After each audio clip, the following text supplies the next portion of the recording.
Alright, so here we are at Wolf Nursery Direct. This is the front of the property. This is the barn where everything kind of takes place with paperwork. Truckers come and deliver their invoices to be checked when they deliver plants or pick some up to go to another nursery. We produce plants mainly for landscapers and contract workers that need plants for projects. And so this is the front.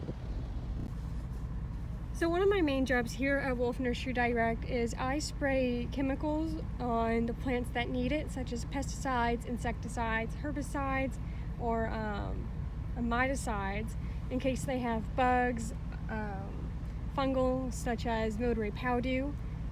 We don't like to send plants that have chemical issues, and so this is where I fill up my tank. We have some sulfuric here.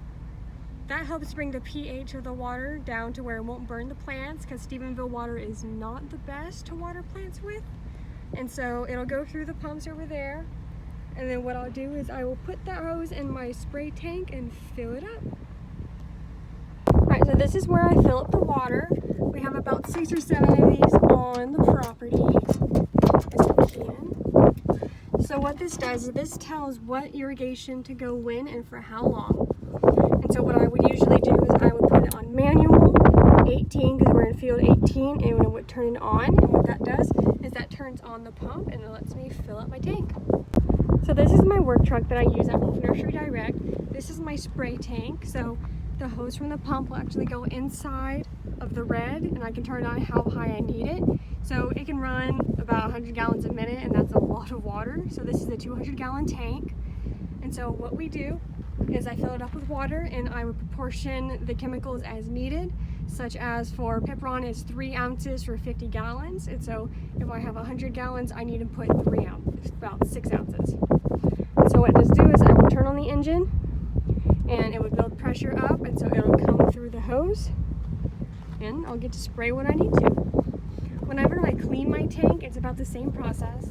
I'll put the hose into the spray tank, and then I'll have it run it. I'll put in a neutralizer that neutralizes any chemical that's left in it, and it also cleans out all the inner workings of the pumps of the spray tank. And so what I'll do next is I'll clear out the hose with the neutralizer, and then that little right here will open when the engine is running, and it'll gush all the water out. And so that's how I clean my spray tank. So this is a good example of how our irrigation system works.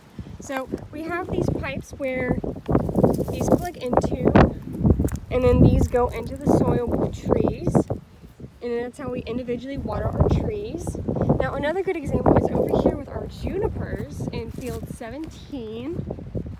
We've got these sprinkler heads that cover a much bigger distance with the trees because we can't individually water those. Sorry.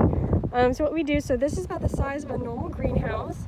So we've got 3 going along a couple yards apart, and that's how we make sure our junipers get thoroughly watered, and that's how most of our greenhouses are. Alright, so right here is house 7 in field 5. This is where some of our crepe myrtles are. You'll notice that we have a mesh right on top. So what that does is that gives the trees just a little bit of shade. In the winter, all of our greenhouses will have plastic that helps keep the heat in as well. And so you can see we've got some more sprinklers here. Now these are 15-gallon pots. As the trees get bigger, we'll put them up. So our sizes are from 15, 30, 50, 100, all the way up to 150. And most of our bigger trees are out in P&P, which we will see a little bit later. Our potting barn, this is where we repot plants that need to go up into bigger sizes. This is also where we plant micro seeds. So when they come in, there are these little itty bitty things that need to put in their own pots. So we've got our mulch here, and then that's our soil mixer. We mix our own soil, and then that gets put into a pile inside the potting barn, and then we're able to put it into pots. Now I'm going to do my final presentation based on the ALE essay on my internship experience. And within the discipline, the 3 classes that helped me the most were landscape design, crop science, and intro to horticulture.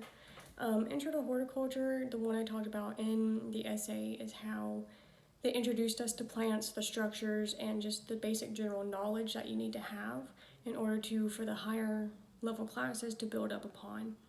And I was able to use that in my internship just on identifying plants, identifying structures, and then what whether they were like a monocot or dicot based on leaf venation and root structures. And so the next class that I found very helpful was crop science. There is where I learned the soil science part of it, so how pH affects each plant individually, such as like hydrangeas, if their pH is too low or too high, it affects the color of their bloom, and we actually saw that in my internship. So we had to add some micronutrients in order to fix that.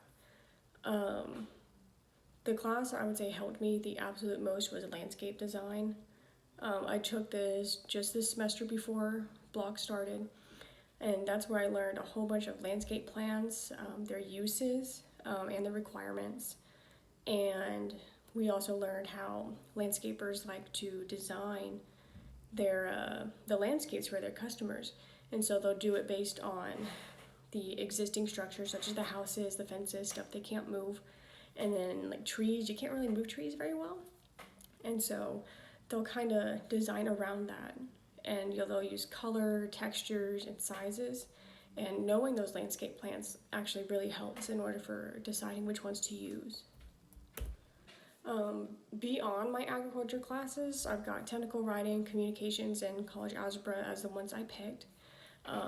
Technical writing was one of my favorite classes I picked as an elective. My professor, she wanted everyone to know how to communicate physically through emails, reports, everything like that. So we learned the proper spacing and wordage to use. And in reports, we learned a lot of tricks in Word in order to make it easier for them to read and more presentable. Like if you print it out and turn it in, it would look much nicer than just one paragraph on a long page. College algebra, I always struggled with math, everywhere, elementary, middle, and high school. And we all kind of have will I ever use this in my life? And sadly, yes, it is true, you will use it. And I had to use it in my internship for conversion factors, because if a ratio is 3 ounces to 100 gallons and you only got 10 gallons, I had to convert that to however much of the chemical I needed, because too little, you won't get the effect done and you'll be wasting chemical. Too much and you can actually kill the plant. So it was very important to have the correct ratio. And my most important bond, the discipline class that helped me, is communications. I used to not be a very big fan of public speaking. However, this class really helped me get an interest in it and build that confidence on being able to present topics that interested me and how to research them thoroughly. And so we all kind of know what's going on with the COVID-19, and everyone's doing a fantastic job, from students, professors, employers, and businesses. And it all relates to our futures. I mean, we all have to adapt and be ready for things we may never see coming. And I think even though it's a bad situation, it has taught everyone a lot.